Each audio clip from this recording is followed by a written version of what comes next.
ये अफ्रीका का वो देश है जहां पर 500 से ज्यादा भाषाएं बोली जाती हैं। ये अफ्रीका का वो मोती है जो दिन प्रतिदिन चमकता जा रहा है। आने वाले 25 साल बाद यहाँ की आबादी इतनी हो सकती है कि चीन और भारत के बाद इसी देश का नाम लिया जाएगा। अक्सर यहाँ के पुरुष एक से ज्यादा पत्नियां रखते हैं।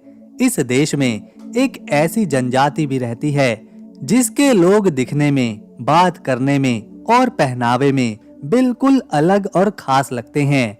यहाँ की जमीन फसल तो देती ही है, लेकिन साथ में सोना और तेल भी बरसाती है और दूसरे जरूरी खनिज भी अपने अंदर छुपाए हुए है। ये है नाइजीरिया।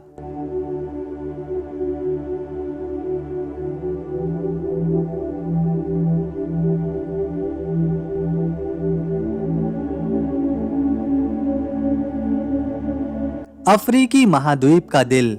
यहाँ के लोग शरीर से हट्टे कट्टे होते हैं, मेहनत में भी कोई कमी नहीं करते और यहाँ की महिलाएं अपने शरीर के पीछे वाले हिस्से को ज्यादा से ज्यादा बढ़ाने की कोशिश में लगी रहती हैं, क्योंकि यहाँ के जो पुरुष हैं वो ऐसी महिलाओं से जल्दी शादी करना पसंद करते हैं।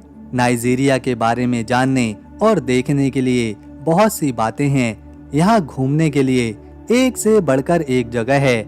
जानेंगे इस देश को आज के इस वीडियो में करीब से, लेकिन उससे पहले अगर आप वीडियो को एक लाइक करेंगे और चैनल को सब्सक्राइब करेंगे तो हमारी मेहनत सफल रहेगी।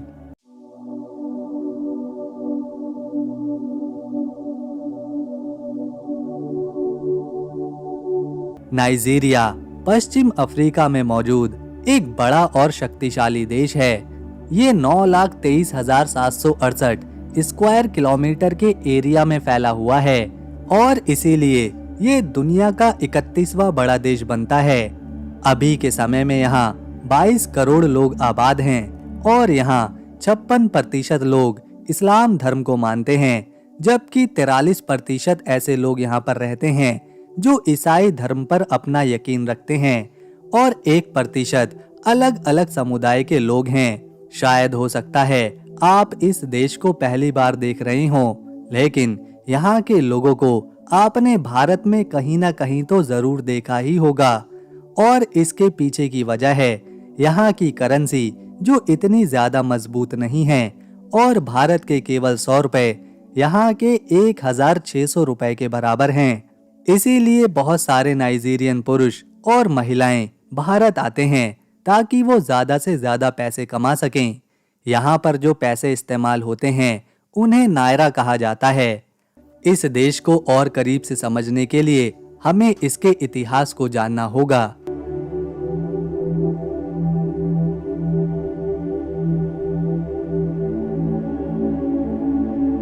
यहाँ पर हजारों साल पहले अलग अलग जातियों और लोगों ने अपने गांव, शहर और छोटे राज्य बना लिए थे। दक्षिण में रहने वाले योरूबा लोगों ने ओयो नाम का एक बड़ा राज्य बनाया था जो अपने राजा, सेना और सांस्कृतिक त्योहारों के लिए मशहूर था। इसी तरह दक्षिण के कुछ हिस्सों में बेनिन साम्राज्य था जो अपनी सुंदर मूर्तियों और कलाकारी के कारण आज भी दुनिया भर में जाना जाता है। उत्तर नाइजीरिया में हौसा और कनूरू लोग रहते थे। यहाँ कई पुराने शहर थे जहाँ व्यापार, मस्जिदें और शिक्षा बहुत आगे थी। बोनरू साम्राज्य इस इलाके का सबसे बड़ा राज्य था। इन सब इलाकों में लोग आपस में व्यापार करते थे। नमक, कपड़ा, लोहे की चीजें और खाने की चीजें खरीदते और बेचते थे। साल 1400 से लेकर 1700 के बीच अफ्रीका के कई इलाकों पर यूरोपीय देशों की नजर पड़ी। पहले पुर्तगाल, फिर ब्रिटेन यहाँ पर व्यापार करने आए। धीरे धीरे ब्रिटेन ने नाइजीरिया के कई हिस्सों पर अपना कंट्रोल जमा लिया। 1800 के दशक में ब्रिटेन ने नाइजीरिया को पूरी तरह से अपने कब्जे में ले लिया और इसे अपनी कॉलोनी घोषित किया। ब्रिटिश शासन में देश की सीमाएं तय की गईं, नए कानून बनाए गए और लोगों पर नए टैक्स लगाए गए। हालांकि इस दौरान नाइजीरिया के लोगों ने कई बार अंग्रेजों के खिलाफ आवाज उठाई उनका सपना था कि नाइजीरिया आजाद हो और खुद अपना देश चलाए। साल 1940 से लेकर 1950 के बीच आजादी की मांग और ज्यादा तेज हो गई। कई नेताओं ने लोगों को एकजुट किया और आखिरकार 1 अक्टूबर साल 1960 को नाइजीरिया को आजादी मिली। पहली बार देश ने अपनी सरकार बनाई और अपना संविधान बनाया। आज का नाइजीरिया अफ्रीका का एक बड़ा और प्रभावशाली देश है। इसकी संस्कृति, भाषा और परंपराएं इसके पुराने इतिहास की याद दिलाती हैं। यहाँ सैकड़ों जातियां और भाषाएं हैं, फिर भी लोग एक साथ रहकर देश को आगे बढ़ाने की कोशिश करते हैं। नाइजीरिया अफ्रीका के सबसे तेजी से विकसित हो रहे देशों में से एक है। आपको जानकर हैरानी होगी कि यहाँ की राजधानी है अबूजा शहर, लेकिन लगोस नाम का शहर राजधानी से भी ज्यादा विकसित, प्रसिद्ध और घनी आबादी वाला है। राजधानी में तो केवल 17 लाख लोग ही रहते हैं, लेकिन लगोस शहर में 80 लाख की आबादी अपना जीवन बिता रही है। हमारे देश भारत के बाद नाइजीरिया ही वो देश है जहां सबसे ज्यादा फिल्में बनाई जाती हैं, अमेरिका से भी ज्यादा। हर साल इस देश में 1500 से ज्यादा फिल्में बनाई जाती हैं और यहाँ की फिल्म इंडस्ट्री को नॉलीवुड कहा जाता है। नाइजीरिया में रहने वाले 60% लोग बहुत ही युवा हैं और उनकी उम्र 25 साल से भी कम है। यहाँ की मिट्टी से मिलने वाले खजाने का सही ढंग से इस्तेमाल करना। नाइजीरिया की जमीन खेती करने के लिए काफी उपजाऊ है। यहाँ पर कपास, मक्का, गेहूं, चावल, यूट, ताड़ का तेल और आम जैसी फसलें उगाई जाती हैं। लोग छोटे बड़े खेतों में फसल उगाते हैं और पशुपालन भी करते हैं। इसके अलावा नाइजीरिया में कच्चा तेल, प्राकृतिक गैस और सोना जैसी कीमती खनिज भी पाए जाते हैं। तेल की वजह से देश की अर्थव्यवस्था बहुत ही मजबूत हुई है। नाइजीरिया अपने तेल और गैस का बड़ा हिस्सा अमेरिका, भारत, चीन और यूरोप के देशों को बेचता है। सोना और अन्य खनिज भी बाहर के देशों को निर्यात किए जाते हैं। कृषि और खनिजों की वजह से नाइजीरिया दुनिया में अपनी ताकत दिखाता है और ये अफ्रीका का सबसे बड़ा उत्पादक देश बन चुका है।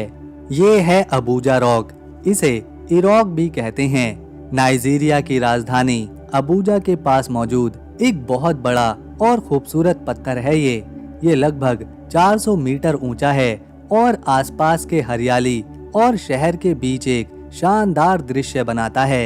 ये न केवल एक प्राकृतिक चमत्कार है, बल्कि नाइजीरिया की राजनीति और संस्कृति का भी प्रतीक है।